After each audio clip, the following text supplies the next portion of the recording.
ಕತ್ಲೆತ್ತು ಜಗ ಇದು ಎದ್ದು ಗೆದ್ದು ನಿಲ್ಲು ನಂದು ನಿಂದು ಬಂದು ಎಂದು ನಿಲ್ಲುವರು ಮುಂದು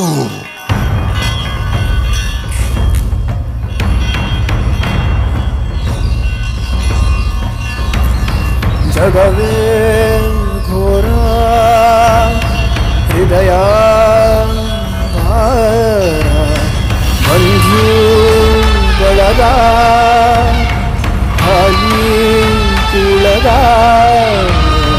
ನನ್ನ ಬಾಳು ವಿಭಿನ್ನ ಗೋಳು ಯಾಕೆ ಕೇಳು ಕಾಡಿದಯ್ಯ ನಂಗೆ ಬಂದು ಹಿಂಗೆ ಯಾವ ತಪ್ಪು ಮಾಡದ ಜನ್ಮ ನಂದು ತಂದೆ ಒಂದು ಬಳಗ ಬಿಟ್ಟು ಹೋಯ್ತು ಹಣವ ನಂಬಿ ಹಿಂದೆ ಹಣವೇ ಆಯ್ತು ಜಗಕ್ಕೆ ಎಲ್ಲ ನನ್ನ ತಂದೆ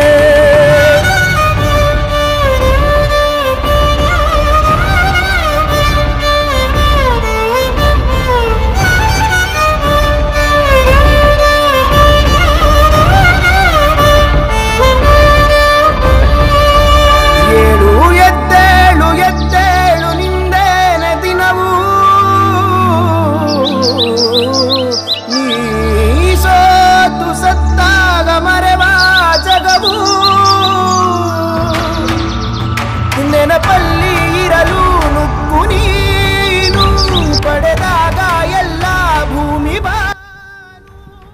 ಅಣ್ಣ ಜಟಾಯುವಿನ ಮುದ್ದಿನ ತಂಗಿ ಪಲ್ಗುಣಿ. ಅಣ್ಣ ಥರ್ಡ್ ಇಯರ್ಲಿ ಓದ್ತಿದ್ದೆ. ಪಲ್ಗುಣಿದು ಆವತ್ತು ಮೊದಲನೇದು. ಪಲ್ಗುಣಿಯ ವ್ಯಕ್ತಿತ್ವ ಸ್ವಲ್ಪ ವಿಭಿನ್ನ. ಅಣ್ಣ ಜಟಾಯು ಎಷ್ಟು ಸೈಲೆಂಟು, ತಂಗಿ ಪಲ್ಗುಣಿ ಅಷ್ಟೇ ವೈಲೆಂಟ್. ಕಾಲೇಜ್ಗೆ ಹೋಗೋ ದಾರಿಯಲ್ಲಿ ಜಟಾಯು ತನ್ನ ಕಾಲೇಜಿನ ಪರಿಸ್ಥಿತಿಯನ್ನು ವಿವರಿಸ್ತಾನೆ. ವಿಭೀಷಣ ಈತ ಕಾಲೇಜಿನ ಸ್ಟೂಡೆಂಟೇ ಆದ ವಿದ್ಯಾರ್ಥಿಯ ಯಾವುದೇ ಲಕ್ಷಣ ಇಲ್ಲ. ಜಗಳ, ಗ್ಯಾಂಗ್, ಗಲಾಟೆನೇ ಇರುವ ಕಾಲೇಜ್ ಲೈಫ್. ಲೆಕ್ಚರರ್ಸ್ಗೆ ಆವಾಸ ಹಾಕೋ ಇಂಟರ್ನ ಯಾವ ವಿದ್ಯಾರ್ಥಿ ತಾನೇ ಬರೆಯಕ್ಕೆ ಸಾಧ್ಯ? ಇವನಿಗೆ ಇನ್ನೊಂದು ಚಾಲೆ, ಹುಡುಗಿಯನ್ನ ರೇಗಿಸೋದು, ಹುಡುಗಿಯರಿಗೆ ಸುತ್ತೋದು ಹಾಗೂ ಇವನ್ಗೆ ಸಾಥ್ ಕೊಡುವುದು ಅವನ ತಮ್ಮ ವಿಕ್ರಮ ಮತ್ತು ಗೆಳೆಯ. ಈ ಕಡೆ ಹೆಣ್ಣಿಗೆ ಎಲ್ಲೇ ನೋವಾದ್ರೂ ಪ್ರಶ್ನಿಸೋ ಗುಣದ ಪಲ್ಗುಣಿ, ಇನ್ನೊಂದು ಕಡೆ ರಾವಣನಂತಹ ವಿಭೀಷಣ. ಇವರ ಸಂಘರ್ಷವೇ ಆಶ್. She deserves respect.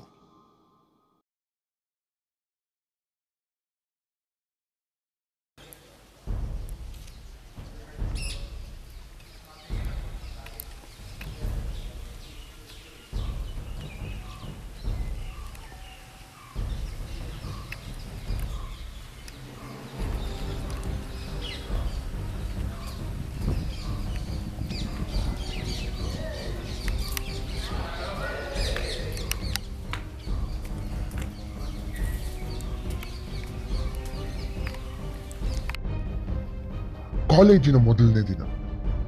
ಪಲ್ಗುಣಿಗೆ ಹೊಸ ಅನುಭವಗಳು, ಆ ವಾತಾವರಣ, ಆ ಮೊದಲ ದಿನದ ಭಯ ಮತ್ತು ಅಣ್ಣ ಹೇಳಿದ ವಿಭೀಷಣನ ಕಥೆ ಇವೆಲ್ಲ ತಲೆಯಲ್ಲಿ ಓಡ್ತಿತ್ತು. ಇದೇ ಸಮಯಕ್ಕೆ ವಿಭೀಷಣನ ಆಟ ಶುರುವಾಯಿತು.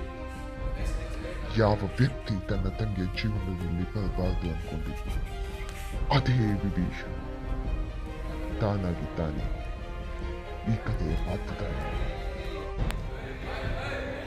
ಪಲ್ಗುಣಿಯ ವ್ಯಕ್ತಿತ್ವ ಅವಳನ್ನ ಪರಿಸ್ಥಿತಿಯಲ್ಲಿ ಖಂಡಿಸೋಕೆ ಹೇಳಿತು. ಆದರೆ ಅಣ್ಣ ಹೇಳಿದ ಮಾತಿಗೆ ಬೆಲೆ ಕೊಟ್ಟು ಮೇಲೆ ನಡೆದ. ಆಶ್ಚರ್ಯ ಆಯ್ತಾ? ಪಲ್ಗುಣಿ ಏನೂ ಹೇಳ್ದೆ ಹೊರಟೋದ್ಲ. ಪಲ್ಗುಣಿ ಸಿಡಿದು ನಿಂತ್ಲು. ಅವಳು ಹೋಗಿ ವಿಭೀಷಣನ ಎದೆ ಹಾಕೊಂಡೇ ಬಿಟ್ಲು. ಇತಿಹಾಸದ ತರಾನೇ ಜಟಾಯು ಇಂಥ ಸಂದಿಗ್ಧ ಪರಿಸ್ಥಿತಿಯಲ್ಲಿ ಆ ಜಾಗಕ್ಕೆ ಬಂದ ಮತ್ತು ಅವನ ಮಾತನ್ನ ನೆನಪಿಸಿದ ಪಲ್ಗುಣಿಯನ್ನು ಅಲ್ಲಿಂದ ಕರ್ಕೊಂಡು ಹೊರಟೋದ. ಜಟಾಯು ಆ ಸಮಯದಲ್ಲಿ ಅಲ್ಲಿ ಬಂದಿಲ್ಲ ಅಂದ್ರೆ ಏನಾಗ್ತಿತ್ತು? ಉತ್ತರ ನಿಮಗ್ ಬಿಟ್ಟಿತ್ತು. ಮತ್ತೆ ಅದೇ ಪರಿಸ್ಥಿತಿ. ಪಲ್ಗುಣಿ ಈ ಬಾಯಿ ಸಿಡಿದು ನಿಲ್ತಾಳ. ಆವಾಗಲೇ ಬಿಟ್ಟ ಪ್ರಶ್ನೆಗೆ ಈಗ ಉತ್ತರ ಸಿಗುತ್ತಾ? ಉತ್ತರ ಮತ್ತೆ ಜಟಾಯುನ ಪ್ರವೇಶ. ಮೊದಲನೇ ಬಾರಿ ಏನೋ ಪಲ್ಗುಣಿ ಮೈಗೊಡವಿ ಯುದ್ಧಕ್ಕೆ ನಿಂತು ಬಿಟ್ಟಿದ್ರು. ಆದರೆ ಈ ಬಾರಿ ಅದನ್ನು ಯೋಚಿಸೋಕೆ ಮುಂಚೆ ಜಟಾಯು ಅವಳನ್ನ ಅಲ್ಲಿಂದ ಕರ್ಕೊಂಡು ಹೋಗ್ತಾನೆ. ಈ ರೋಚಕ ಘಟನೆಗಳ ಮಧ್ಯೆ ಜಟಾಯುಗೆ ಒಂದು ವಿಭಿನ್ನ ಅನುಭವ ಆಗುತ್ತೆ.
ಇತ್ತ ಕತೆ ಮುಂದುವರಿಸುತ್ತಾ ವಿಭೀಷಣ, ವಿಕ್ರಮ ಮತ್ತು ಲವ ಒಬ್ಬಳೇ ಇದ್ದ ಪಲ್ಗುಣಿ ಹಿಂದೆ ಮೃಗಗಳಂತೆ ಬೀಳುತ್ತಾರೆ.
ಎಂಥದ್ದೇ ಪರಿಸ್ಥಿತಿಯಲ್ಲೂ ಧೈರ್ಯಗೆಡದ ಪಲ್ಗುಣಿ ಭಯದಿಂದ ಬಚ್ಚಿಟ್ಕೊತಾಳೆ.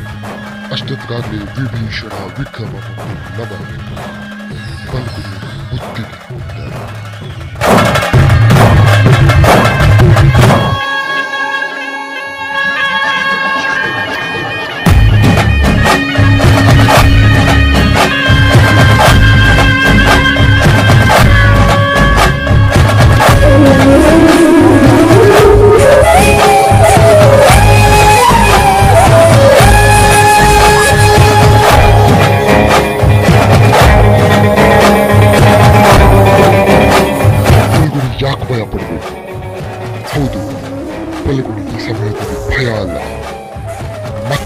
ಸಿಡಿದು ನಿಲ್ಲಬೇಕು.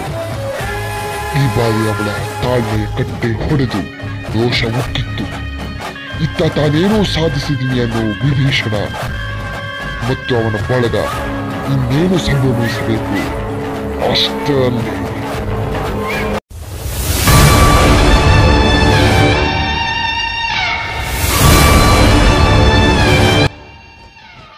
ಯಾವ ಜಟಾಯು ಇವಳನ್ನ ಕಂಡು ಹೆದರ್ತಿದ್ನೋ, ನಂಗ್ಯಾಕಪ್ಪ ಅಂತ ಸುಮ್ಮನಿರ್ತಿದ್ನೋ, ಅದೇ ಜಟಾಯು ಇಂದು ಆಯುಧ ನಡೆದು ಬೇಟೆ ಆಡಲು ನಿಂತಿದ್ದಾನೆ.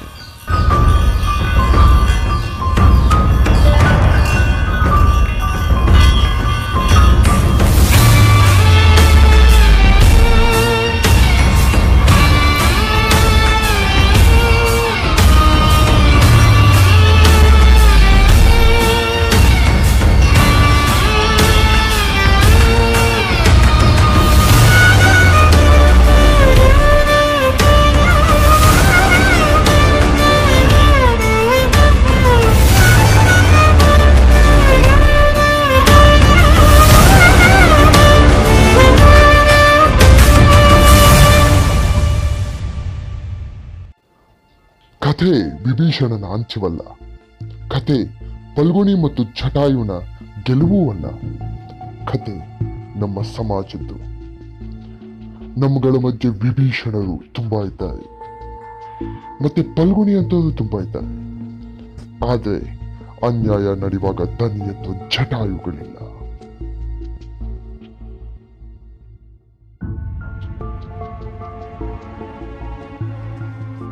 ನೆನಪಿಟ್ಕೊಳ್ಳಿ, ಒಂದೇ ಒಂದು ದನಿ ತುಂಬಾ ದೊಡ್ಡ ವ್ಯತ್ಯಾಸ ಮಾಡ್ಬೋದು.